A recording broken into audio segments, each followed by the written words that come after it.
Hello everyone, how are you doing? This is MD Tech here with another quick tutorial. In today's tutorial, I'm going to show you guys how to resolve if the system restore failed while copying, restoring, or mounting the registry.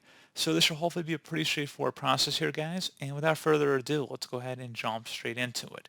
So first thing I recommend doing would be to open up the search menu and type in services. Best result should come back with services. Go ahead and open that up. You want to go down to the volume shadow copy service. Double click on it. If service status is stopped, you want to start it, and you want to make sure startup type is set to manual. Select apply and OK. And now you can attempt to launch a system restore application, and that should hopefully be able to resolve the problem. You can also attempt to access system restore in recovery mode as well.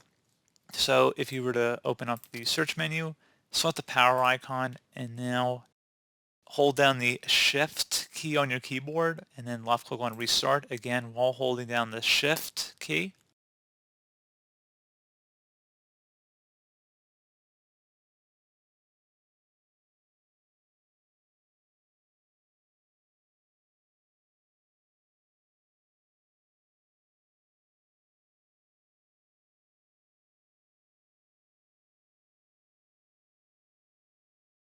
And versus choose an option, select versus troubleshoot, reset your PC or see advanced options, select advanced options again, and then you can select system restore, use a restore point recorded on your PC to restore Windows. Go ahead and select that, and then you would proceed with the system restore application through there.